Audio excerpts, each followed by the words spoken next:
Good night, good night, good night, good evening, good morning, everybody. Uh, for those who are live along with me, I am here to share a story with you, a story of a Haitian family that has been deported from the United States of America. And this is to show us how we cannot trust human powers because human powers can fail us. And even though Biden, was voted for United States and, black people had so much, you know, positivity, and they had thoughts that somehow he will be the liberator for black people. But we must remember he is still white. We must remember that. And I do not want to incite, the white people or black people because I need to be neutral. But the reality remains that people are humans.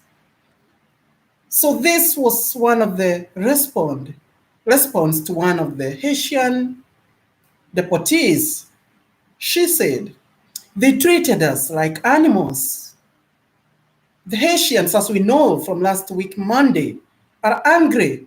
They are in despair at being deported from the United States. The Haitian deportees arriving from Texas say they were rounded up like cattle and shackled like criminals. Oh boy. When Evans, when Evans Delver waded across the Rio Grande with his wife and two daughters, he had dreams of starting a new life in Florida. But less than a week later, he and his family stepped onto the tarmac in Port-au-Prince, the sweltering and chaotic capital of Haiti, with nothing except traumatic memories and a feeling of bumbling anger. And this content is actually not my own, it's from the news, you know. And it is a very serious content that I felt I should share with you. You who is comfortable there, that you must thank God for the situation that you are in, perhaps not facing racism or tribalism, that somehow you ought to thank God. So this guy, Delva, along with nearly 2,000 other Haitians, and I'm sure you have seen them in the news under the bridge, was deported from southern Texas this week to Haiti, despite having lived in Chile for the past 6 years and having few remaining connections to his home country. His young daughter, who is 4 years old, does not hold Haitian citizenship, having been born in Chile, and speaks more Spanish than Haitian Creole, or the language for the Haitians. And he says, in quotes, I do not know what we will do. We do not have anywhere to stay or anyone to call. What an absurd. What a fate. The 40-year-old said, moments after getting off the plane in the blistering midday Caribbean heat. And you can imagine how the heat here in Caribbean heats up sometimes. In quotes, he says, all I know is that this is the last place I want to be because East or West, home is the best. So he still exalts his homeland, Haiti. It is not hard to understand why. Haiti is the poorest country in the Western Hemisphere. It's mired in overlapping crises.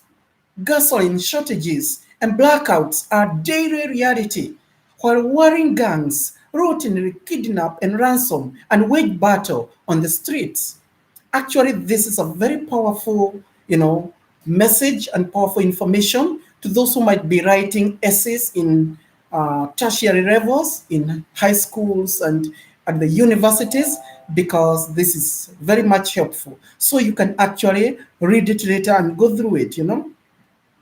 The grim situation only worsened when the president, Jovenel Moise, was assassinated in his home on 7th July triggering a political power struggle and further instability and street violence that happened recently. On 14th of August, the Haitian people had a 7.2 magnitude earthquake struck the country's poor southern peninsula, killing more than 2,200 people and leaving tens of thousands homeless. The Biden's administration, who is the president of the United States, decision to deport thousands of Haitians under such circumstances drew opprobrium around the world and prompted the US envoy to Haiti to resign in protest. These are people who love justice. Haiti, he quotes, it is a country where American officials are confined to secure compounds because of the danger posed by armed gangs in control of daily life. The end of the quote. He wrote in his resignation letter, in quotes again, surging migration to our borders will only grow as we add to Haiti's unacceptable misery. Who is not aware of the misery of the life that is being lived in Haiti? You know, the poverty has hit it, and it's because, and then the natural calamities, the earthquakes, you know, the killing of their honored president. When will justice be acted in this world, my dear brothers and sisters? And that is why I'm actually changing my name gradually to freedom. Because when I look at this world, I don't fight freedom. So I decided I will be the freedom. I know some of you might be laughing after this, but yes, freedom is part of my name.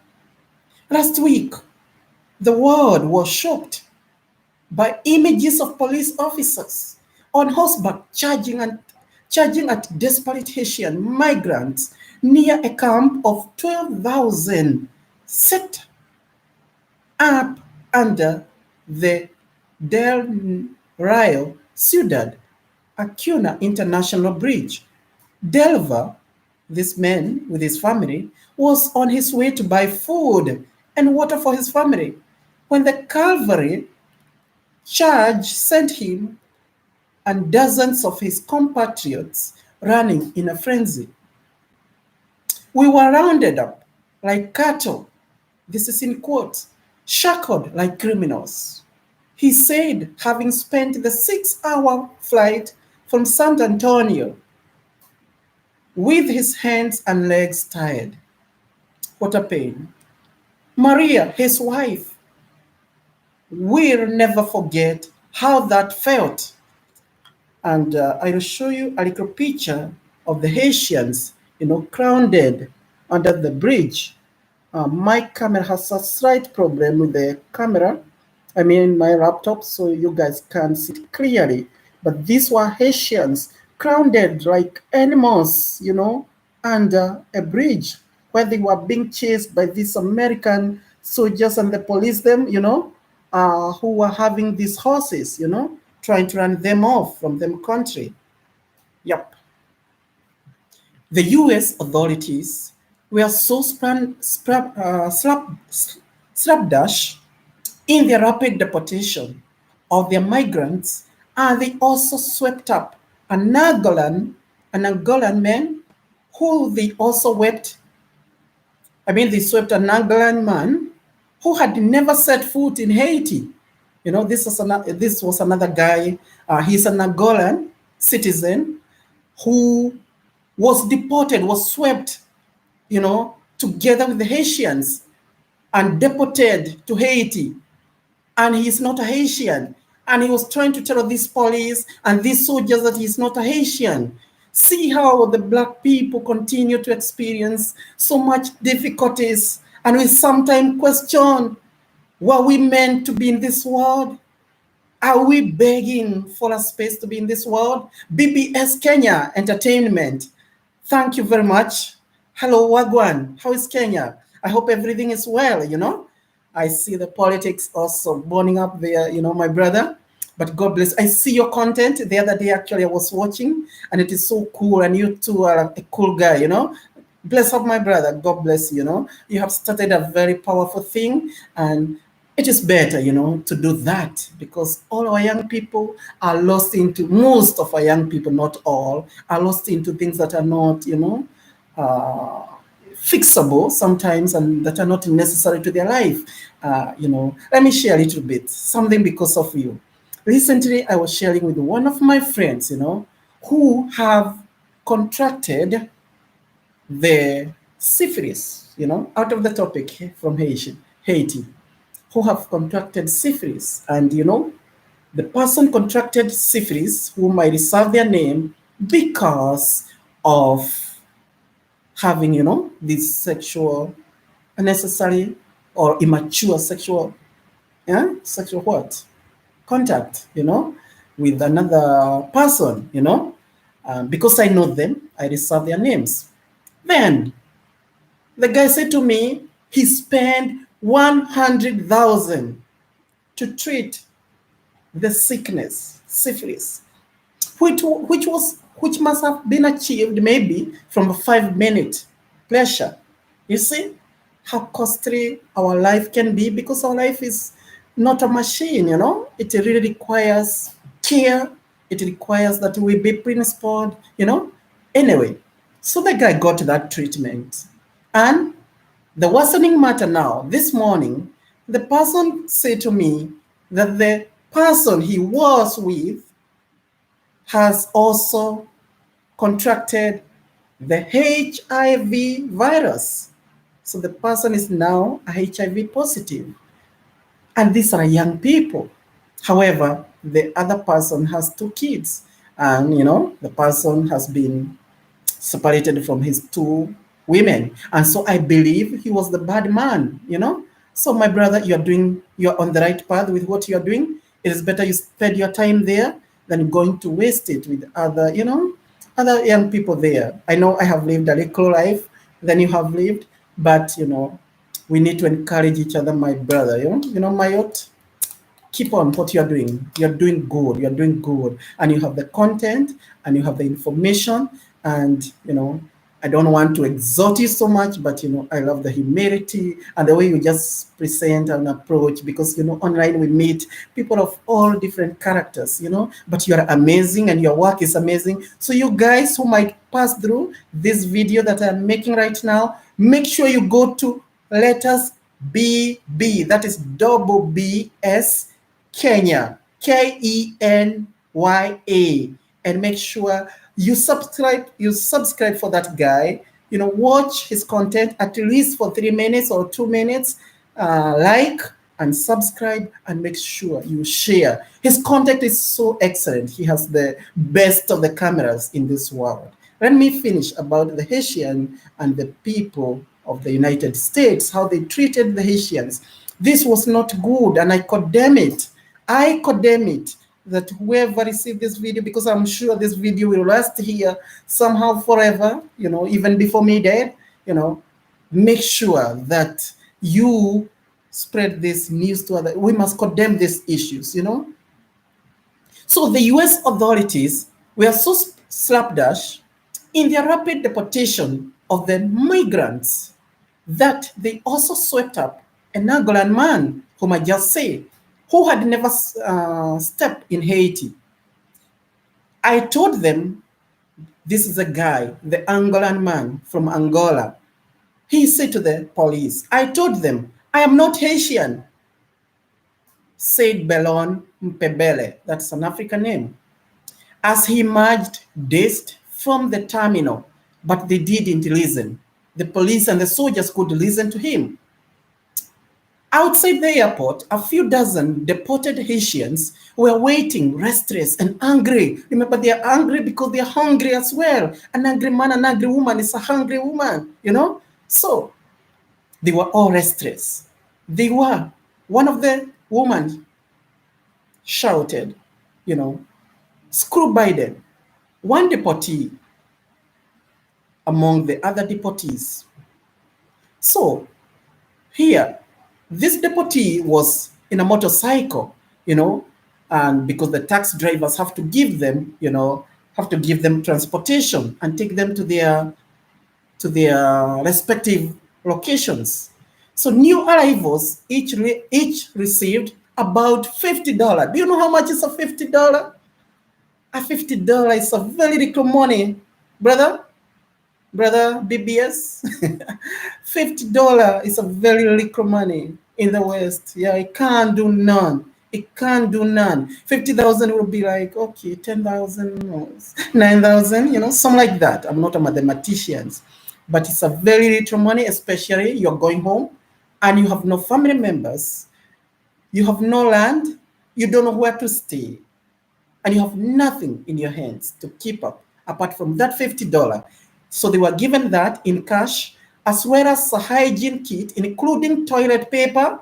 I don't know, I can imagine maybe one toilet paper, a soap and a toothbrushes, all emblazoned with the USAID logo and slogan. This is the United States. Here, what slogan they put on this little token, this little gift that they were giving to the people of Haiti.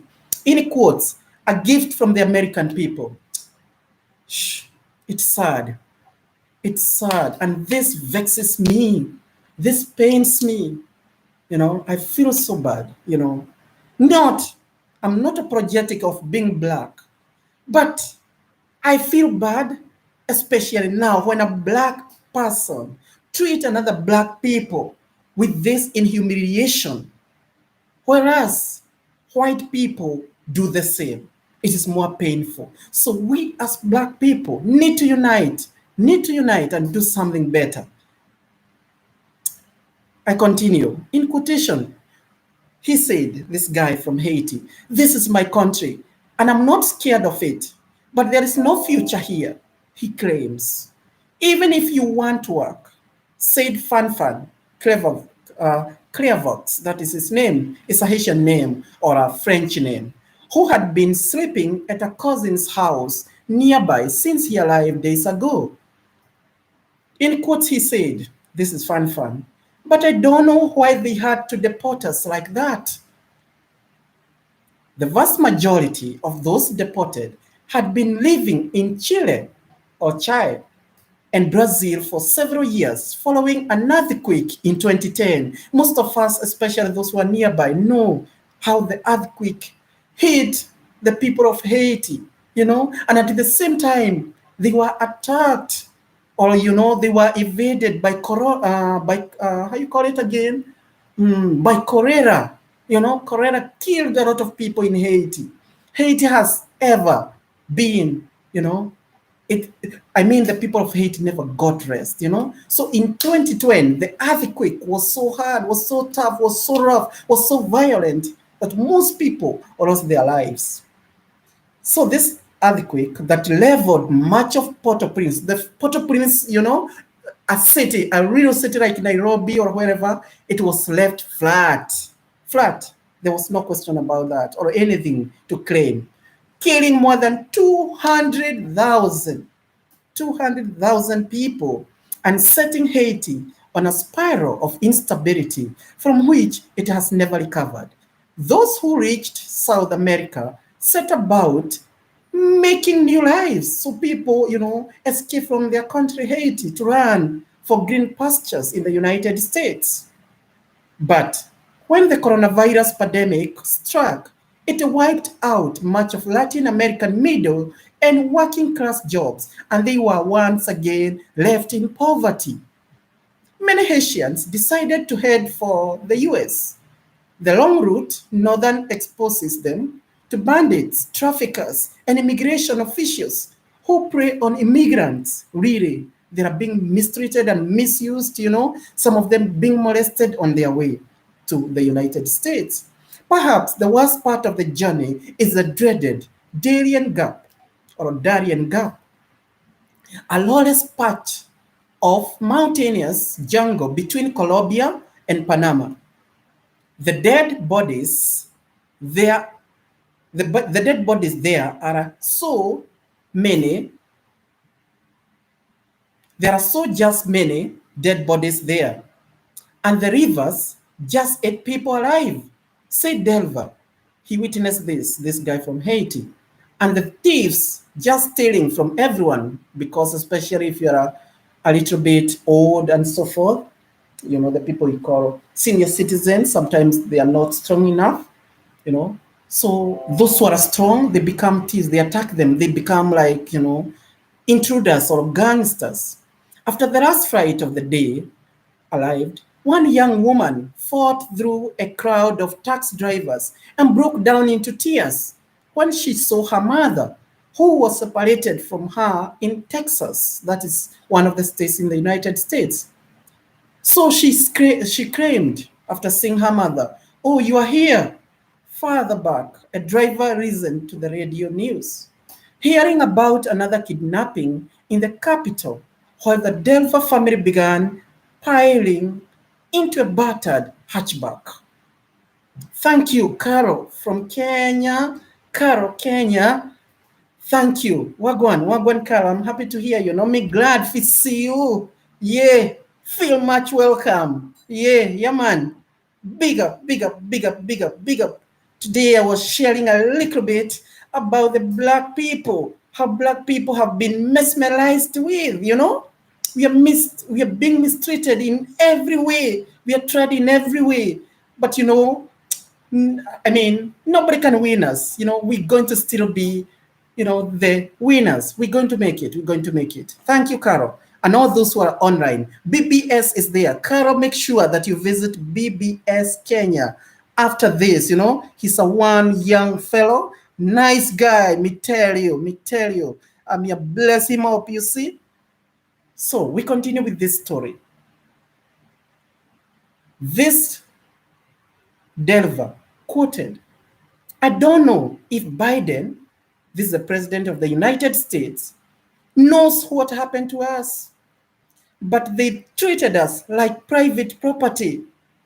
Delver said, despite the trauma of their long journey, he was certain of one thing: his family's future was not in Haiti.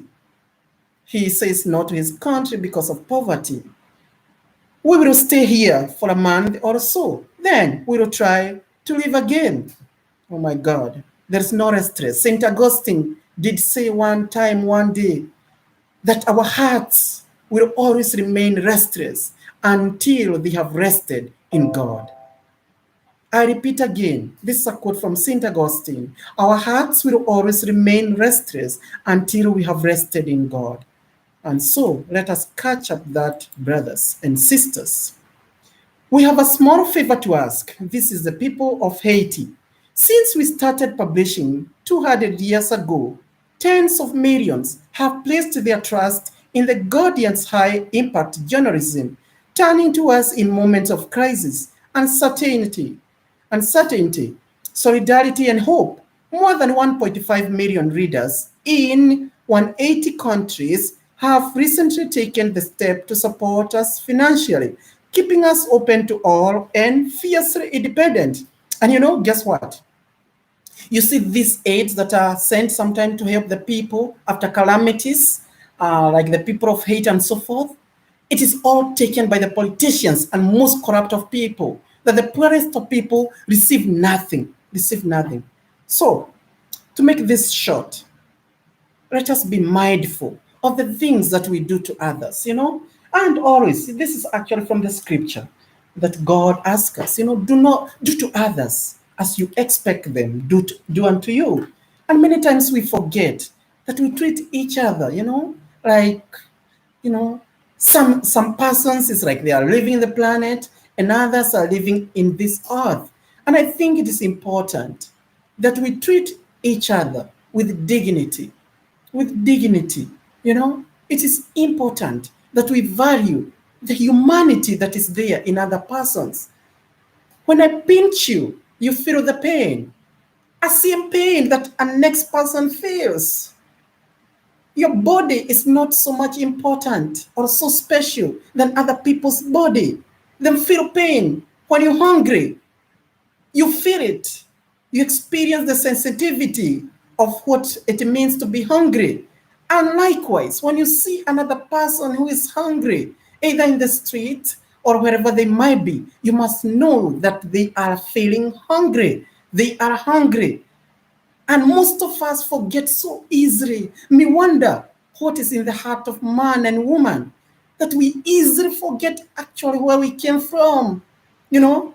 And most of us started with nothing, really, merely nothing. We didn't have nothing, we didn't have much. Maybe. And it also, it just amazes me how quickly we people forget. And so, Black race, let me speak to you tonight. Let me talk to you tonight. Let me face you tonight. Let us support one another.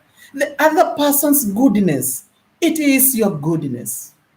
You see, when we create, for example, if we create jobs for so many persons, we'll have less thieves, Most black people, most black youth are accused of being, intruders or thieves and so forth because there is no opportunities for jobs. But suppose you create a company and seek to employ 2, 3 persons, you are lessening the criminality in your location, in your area. Anyway, my dear brothers and sisters, this live stream, it's not for myself. It's for Uno guys. You understand? Yeah, it's for Uno guys. So, one favor, me ask from you guys.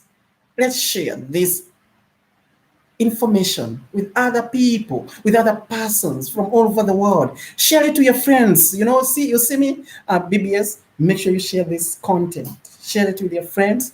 I know the camera is not clear, but it is you guys who gonna support me, who gonna make me get a proper computer and a proper cameras, the first class, the first class cameras, the classic cameras like those of BBS. You see, Carol, you'll enjoy his content when you go to his content, and make sure that he knows you. This is where you met, So make sure that he recognizes you once you have visited him. So guys, watch this video and share it. I know there are some persons who are online, but they're shy sometimes, they're shy to make comments or share, but me know them alive. And it's a long time that I went live, so I wouldn't be surprised, But I'm happy for you guys. You see, Carol, BBS, big up yourself. Big up yourself. Thank you for being present. Thank you. Thanks a million. Bless you guys. So let us meet in the next streams, sometimes. And you guys, I also invite you to visit Virginia Wagari TV. Virginia Wagari TV. Virginia Wagari is a very powerful woman. She has faced a lot in her life, and now God is blessing her immensely. Now she is building a mansion. So we can start from far, we can be rejected, and let alone God can exhort us. So don't mind of the problems that you are going through. This information, I just talk it up in a different talk some other day, but I just wanted to touch that. And also, there is another beautiful sister. Her name is Pauline Gunda. Pauline Gunda, Gunda. You can also subscribe to her YouTube. She has a beautiful content, Listen to her, and it will be helpful. Once again, big up, guys. Like, watch, and share. Remember to subscribe. That is very important. Big up, guys.